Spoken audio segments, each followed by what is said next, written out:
Lecture du livre Jésus-Christ d'Ellen White. Le sabbat. Le sabbat a été sanctifié à la création.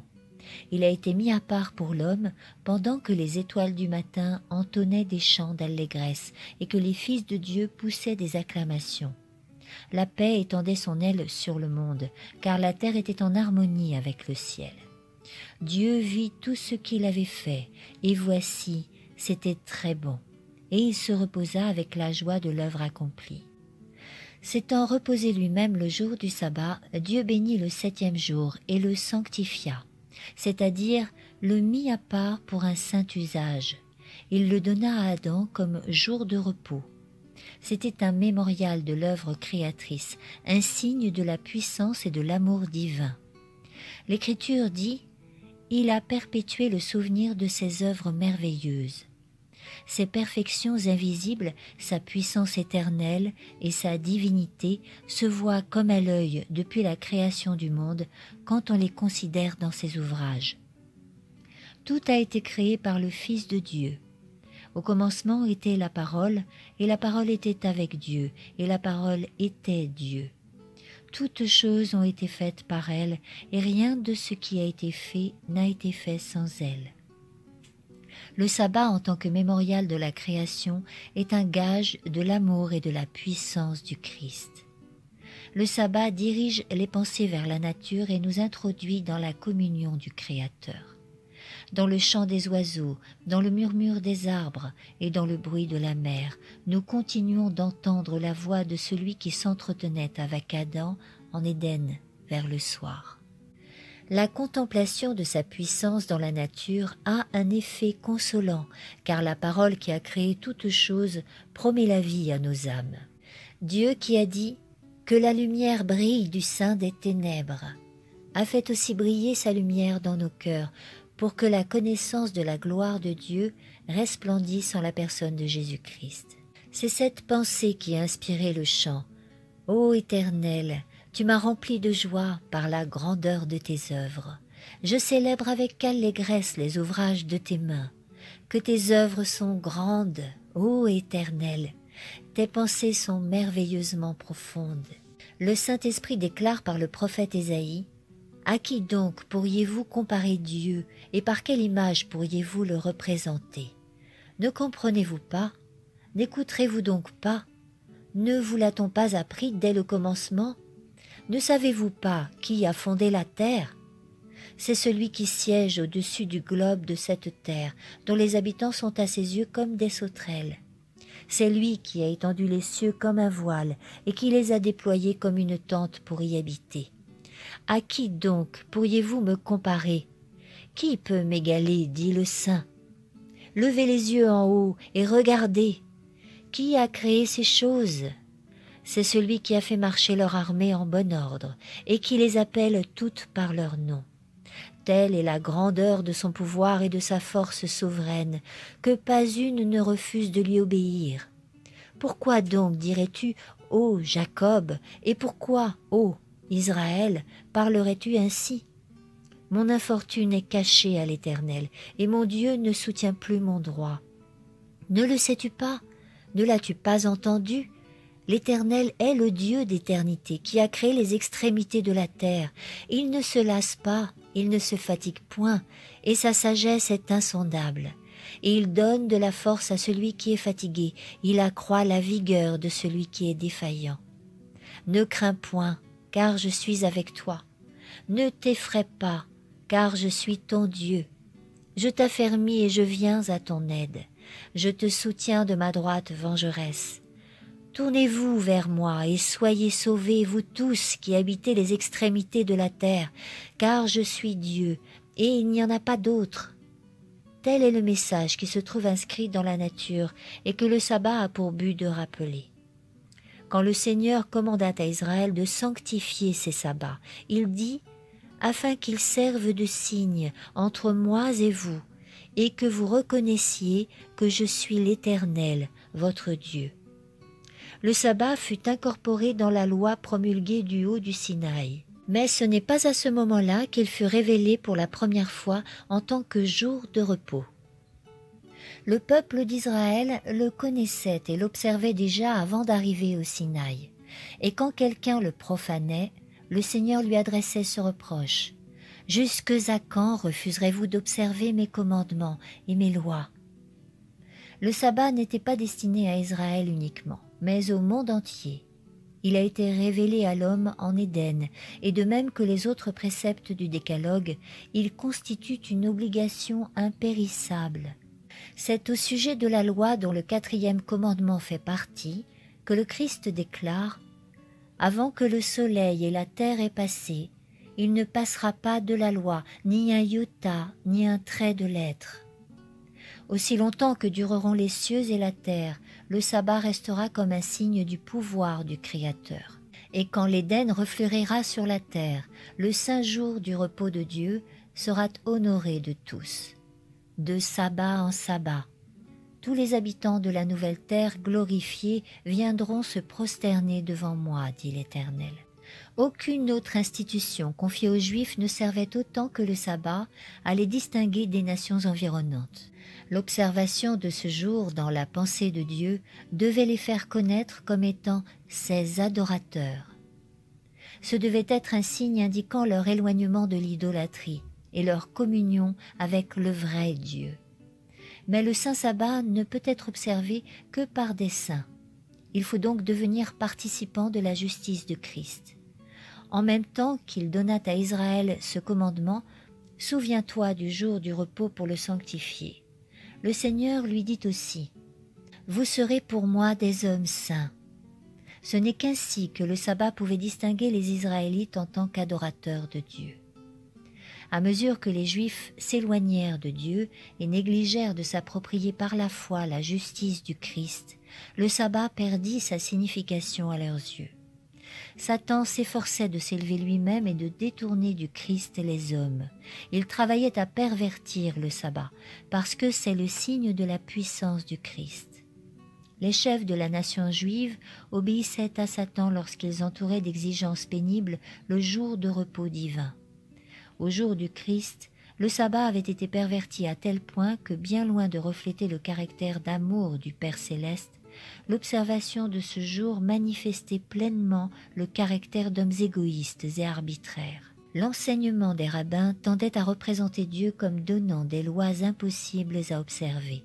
On en venait à considérer Dieu comme un tyran et à penser que l'observation du sabbat, telle qu'il l'exigeait, rendait les hommes durs et cruels. Le Christ entreprit de redresser ces erreurs. Bien que poursuivi sans répit par les rabbins, il ne se donna même pas l'apparence de se conformer à leurs exigences, mais alla droit son chemin, observant le sabbat conformément à la loi de Dieu.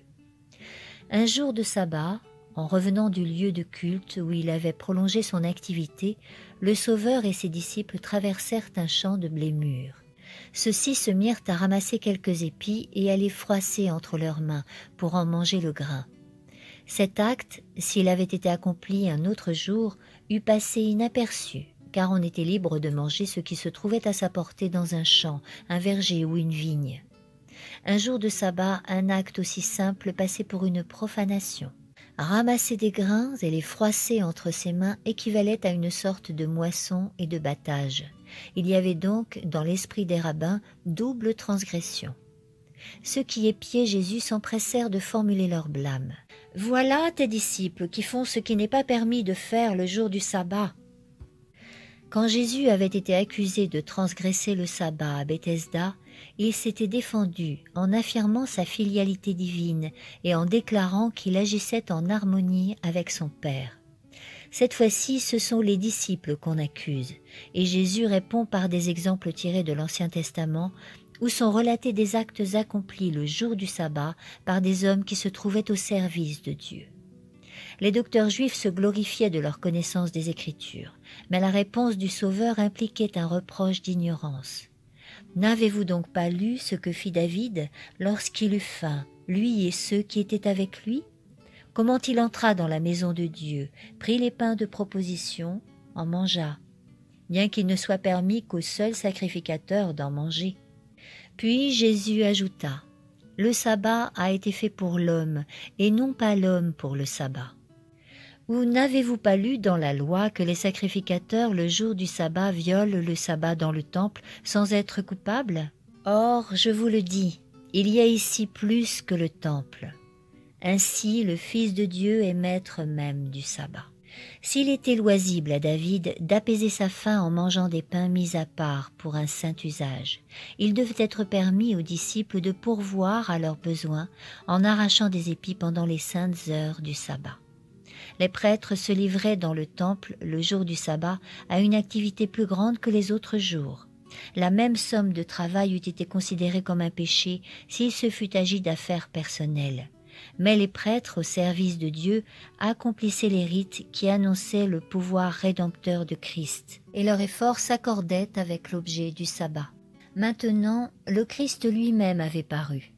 Les disciples, accomplissant l'œuvre du Christ, se trouvaient au service de Dieu, et tout ce qui était nécessaire à l'accomplissement de cette œuvre, ils pouvaient le faire légalement le jour du sabbat. Le Christ voulait enseigner à ses disciples et à ses ennemis que le service de Dieu doit passer avant tout. Le but que Dieu se propose, c'est la rédemption de l'homme. Par conséquent, ce qui doit être fait le jour du sabbat pour l'accomplissement de cette œuvre est en accord avec la loi du sabbat. Jésus acheva victorieusement son argumentation en se présentant comme le Seigneur du sabbat, celui qui est au-dessus de toute discussion et de toute loi. Ce juge infini acquitte les disciples au nom des statuts qu'on les accusait d'avoir violés. Jésus ne laissa pas échapper l'occasion d'adresser une réprimande à ses ennemis. Il leur fit voir que dans leur aveuglement, ils s'étaient trompés sur le véritable but du sabbat. Si vous saviez ce que signifie cette parole, « Je veux la miséricorde et non le sacrifice », vous n'auriez pas condamné des innocents. Leurs nombreux rites effectués d'une manière mécanique ne pouvaient remplacer la sincérité et le tendre amour qui caractériseront toujours un véritable adorateur de Dieu. Le Christ répéta, une fois de plus, que les sacrifices n'ont aucune valeur en eux-mêmes. Il faut voir en eux un moyen et non une fin. Ils avaient pour but de conduire les hommes au Sauveur et de les mettre ainsi en harmonie avec Dieu. Ce que Dieu apprécie, c'est un service d'amour. En l'absence de cela, un simple cycle de cérémonie ne peut que l'offenser. Il en est de même du sabbat. Il avait été destiné à introduire l'homme dans la communion divine. Le but du sabbat se trouva manqué dès que les esprits furent absorbés par des rites fastidieux. Une simple observation extérieure n'était qu'une ironie. Un autre sabbat, en entrant dans la synagogue, Jésus vit un homme qui avait une main desséchée. Les pharisiens le surveillaient pour voir ce qu'il allait faire. Le Sauveur savait bien qu'une guérison opérée en un jour de sabbat serait considérée comme une transgression. Mais il n'hésita pas à renverser la muraille des exigences traditionnelles dont on avait entouré le sabbat. Jésus invita le malheureux à s'avancer, puis demanda « Est-il permis le jour du sabbat de faire du bien ou de faire du mal, de sauver une personne ou de la tuer ?» C'était une maxime admise des Juifs que négliger une bonne action quand l'occasion se présentait de le faire équivalait à faire du mal, que négliger de sauver une vie, c'était commettre un meurtre. Jésus se plaçait donc sur le terrain des rabbins. Mais il gardait le silence. Alors, promenant ses regards avec indignation et affligé de l'endurcissement de leur cœur, il dit à l'homme « Étends ta main ». Il l'étendit et sa main redevint saine. Interrogé en ces termes, « Est-il permis de guérir le jour du sabbat ?» Jésus répondit, « Quel est celui d'entre vous qui, ayant une brebis, si elle tombe dans une fosse le jour du sabbat, ne la prenne et ne l'en retire? Or, combien un homme ne vaut-il pas mieux qu'une brebis? Il est donc permis de faire du bien le jour du sabbat. » Les espions, craignant de se mettre dans l'embarras, n'osèrent pas répondre au Christ en présence de la foule. Ils savaient bien qu'il avait dit la vérité. Ils auraient préféré laisser quelqu'un souffrir plutôt que d'enfreindre leur tradition, tandis qu'ils auraient secouru un animal pour éviter une perte matérielle. On prenait donc plus de soin d'une bête que d'un homme, créé à l'image de Dieu. Voilà bien la mentalité de toutes les fausses religions, dont l'origine est le désir de s'élever au-dessus de Dieu. Elles ont pour résultat de le dégrader en le faisant descendre au-dessous du niveau de la brute. Toute religion qui fait la guerre à la souveraineté de Dieu prive l'homme de la gloire qu'il possédait à la création et qui doit lui être rendue en Christ. Toute religion dénaturée apprend à ses adeptes à ne pas se soucier des besoins, des souffrances et des droits de l'homme. L'Évangile attribue la plus grande valeur à l'humanité qui a été rachetée au prix du sang du Christ, et elle enseigne les plus tendres égards pour les besoins et les malheurs de l'homme. En retournant contre les pharisiens leurs propres questions concernant ce qu'il est permis de faire le jour du sabbat, Jésus plaça devant eux leurs mauvais desseins. Ils le poursuivaient de leur haine jusqu'à vouloir lui ôter la vie, tandis que lui sauvait la vie à une foule de gens et leur apportait le bonheur. Était-il préférable de tuer le jour du sabbat, comme il se proposait de le faire, plutôt que de guérir les affligés, comme il l'avait fait?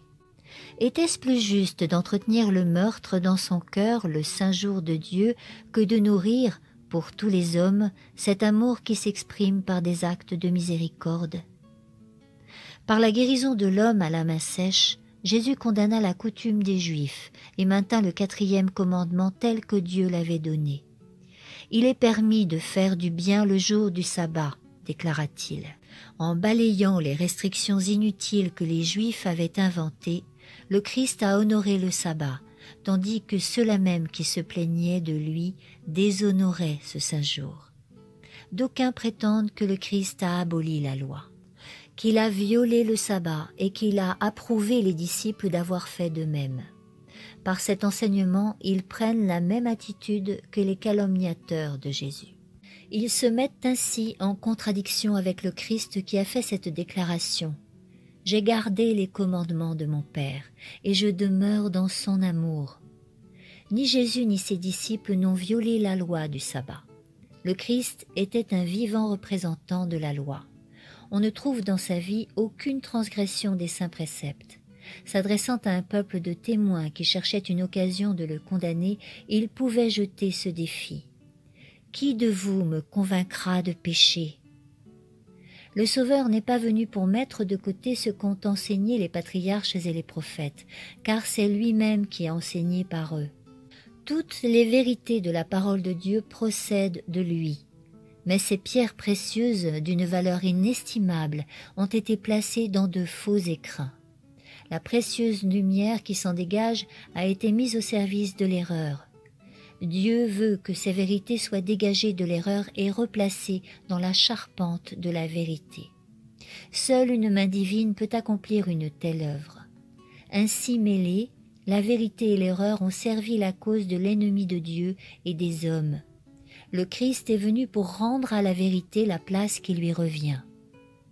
Le sabbat a été fait pour l'homme et non pas l'homme pour le sabbat, a dit Jésus. Les institutions que Dieu a établies ont pour but le bien de l'homme.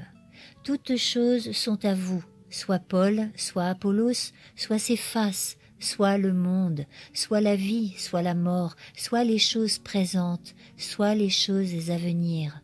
Toutes choses sont à vous, et vous êtes à Christ, et Christ est à Dieu. La loi des 10 commandements, dont le sabbat fait partie, a été donnée par Dieu pour être en bénédiction au peuple. L'Éternel nous a commandé de pratiquer toutes ces lois, dit Moïse, en craignant l'Éternel notre Dieu, afin que nous fussions toujours heureux et qu'il nous conservât la vie. Le message suivant fut adressé à Israël par l'intermédiaire du psalmiste. « Servez l'Éternel avec joie, venez devant lui avec des cris d'allégresse. Sachez que l'Éternel est Dieu. C'est lui qui nous a créés, nous sommes à lui. Nous sommes son peuple et le troupeau dont il est le berger. Entrez dans son temple avec des actions de grâce, dans ses parvis avec la louange. Tous ceux qui observeront le sabbat pour ne pas le profaner, le Seigneur fait cette promesse à leur sujet. Je les amènerai sur ma montagne sainte, et je les comblerai de joie dans ma maison de prière. Le Fils de l'homme est donc maître même du sabbat. Ces paroles sont pleines d'enseignements et de consolation. C'est parce que le sabbat a été fait pour l'homme qu'il est le jour du Seigneur. Il appartient au Christ, car toutes choses ont été faites par elle, la parole ou le Christ, et rien de ce qui a été fait n'a été fait sans elle. S'il a fait toutes choses, il a aussi fait le sabbat.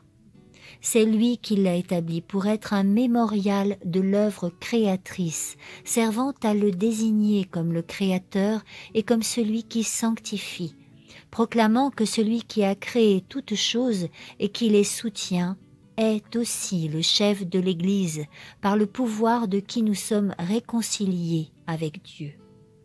En parlant d'Israël, il dit « Je leur donnerai aussi mes sabbats comme un signe entre moi et eux, pour leur faire connaître que je suis l'Éternel qui les sanctifie. » Le sabbat est donc un signe indiquant que le Christ est capable de nous rendre saints, et il est donné à tous ceux que le Christ sanctifie.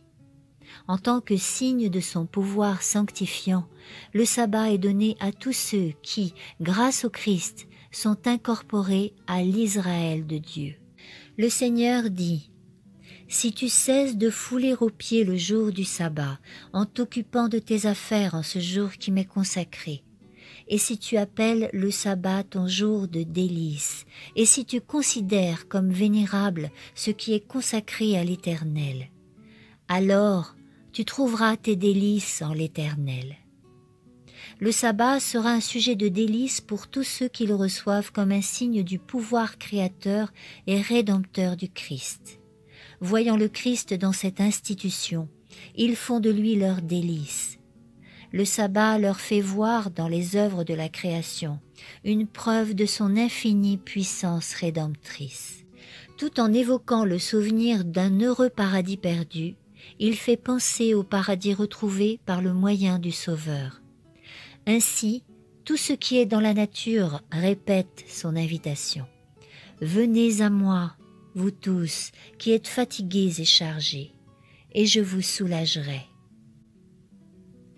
Suite de la lecture dans le prochain audio intitulé « Il en désigna 12 ».